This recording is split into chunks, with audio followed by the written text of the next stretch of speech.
Well, when I set out to do the vlogging and internet content and all that jazz, I really had a heart for doing some DIY. And the ultimate DIY that we have on the internet machine is cooking.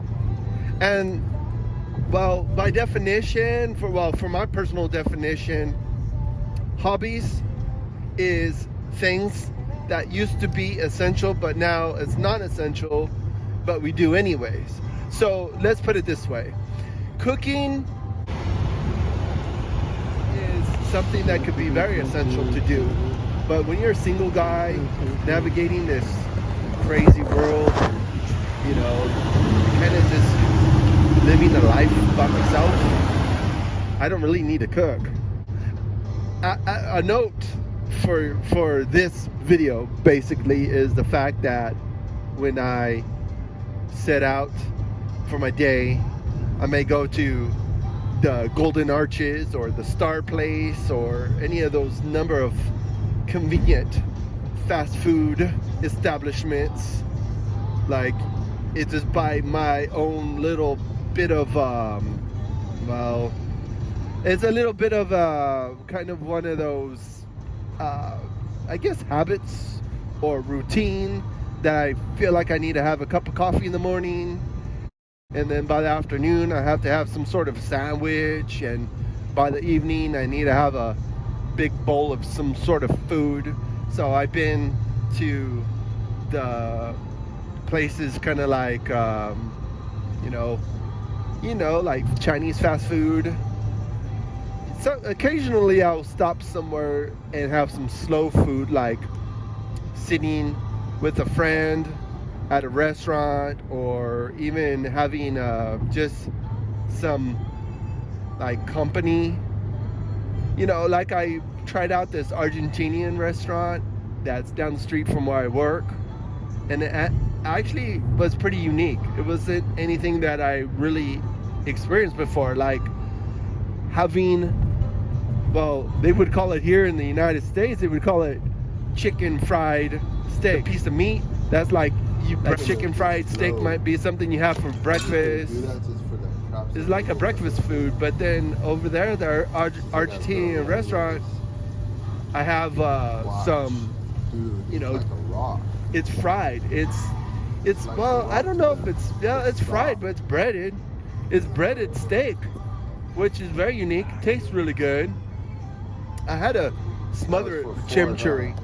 I mean, that's one of the things about the Argentinian food, or the Argentinian kind of establishment, is that, well, it's an Argentinian steakhouse that was down the street from where I work. You know, if you're remotely interested, just leave a comment of where to go. It was actually good. The waitresses were very nice. Oh, that Trying to get there, I had to wait like almost like 15 minutes, which kind of embarrassing to have the waitress check on me every like couple minutes and say, okay, do you want to buy food? You know, what are you doing? Oh my gosh, that was a quick trip. Let me know. You have bags to pick up, right? Yeah, we better get going after we get this.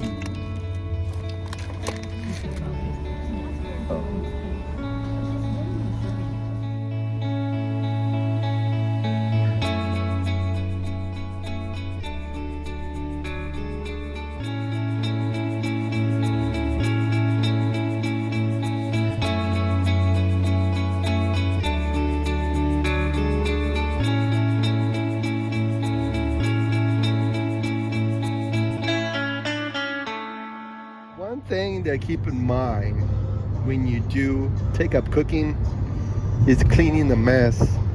And that's one of my deterrents of spending any time cooking. Some people master it. They cook and clean at the same time. I mean, some of my best times in the kitchen was being able to cook a meal and clean up all the pots and pans as you go. I mean, if you make some noodles, if you make like some sort of noodle dish like spaghetti or some chow mein or whatever, man, that's a pretty easy deal. It's not that much of a mess. Well, I mean, it depends on what you add to the noodles, because people will add some cheese to the noodles or some butter, whatever. But yeah, that could make the pot a little bit extra dirty. It just depends on your method of cooking. But I mean, cooking is one of the I would say one of the top hobbies next to working out. I mean, seriously, if you have hobbies, eating and working could be one of the most rewarding ways to, as far as you know, having a good sense of just your way around the kitchen. In case I didn't mention that already, but yeah, having your way around the kitchen and cleaning up a mess after be a very yeah, it could be cool. So consider taking up cooking, you know, and of course learning how to mix all the ingredients together. And you could go on the internet machine if you want to like do some baking. Yeah, you could find some good recipes on the internet machine. Or even if you're ambitious, I do like going to thrift stores, and you could even probably find a really nice cookbook at the thrift store or wherever you get your recipes. And then you can learn how to kind of, you know, be a little bit creative as soon as you get a little bit more skills. So that's what I got for Tim's variety show this time around. I've had some issues with editing my videos, and I had some issues with a lot of different events this month. But for sure, consider liking, subscribing, and all that stuff, because that, I don't know, it's just kind of fun to make some content and have people actually enjoy it and let me know that they enjoy it. I know that my channel is not really like a normal channel compared to a lot of people that do have some success. They kind of just stick to one subject, and they're able to really just laser focus their handle, and that's always fun, you know. So the first time I was introduced to chimichurri was at this teriyaki place. It's like a fusion teriyaki place, you know. So they have all kind of different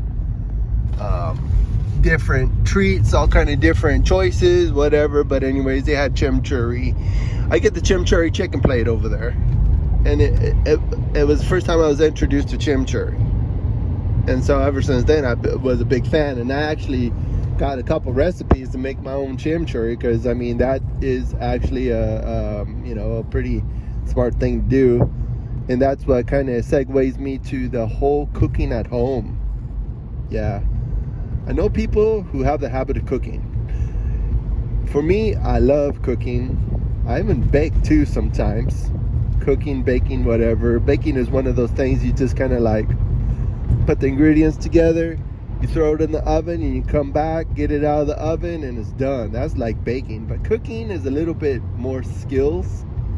Like, for example, cooking an egg takes a little bit of skill.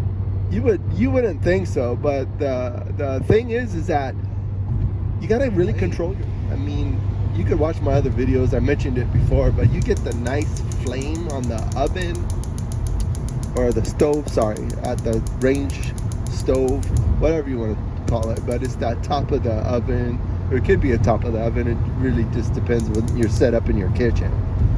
But you put the flame to a good heat. Well, this is my trick. So let me just tell you my trick for like kind of figuring out how hot the pan is, because you got to have a good kind of heat on the pan. So usually what I do is I put the pan on the stove. I put the flame at like a little bit less than medium. And then I will throw a piece of butter on that pan just to determine like the heat of the pan. It's probably a common trick, I mean, people put oil on their pan to cook their whatever they're cooking on top of the stove, but I think butter is pretty helpful, because when you get that slice of butter and you throw it on the pan, you'll get a good idea of how hot it is, because it's not just so it's not so easy. I mean, I guess if you have a little bit of cooking sense, you could just put the heat from the flame, get the pan hot, throw in your egg with or without a piece of butter. But I like using the butter method. That just helps me determine how hot the pan is. And it doesn't really take too much to cook an egg. You just cook the egg until it's got a good color to it, like white, kind of a solid white color. It depends on how you want your yolk, because some people like to have, there's different types of eggs. I'm sure you've already known that, but in case you don't, there's over easy, there's fried. I like making a fried egg because that's pretty easy to do. You just take it, you put the egg on the pan, you break the yolk, and you can flip the egg if you want, or just wait until it's all a good color, and then you throw it on your piece of bread or whatever, however you do your egg.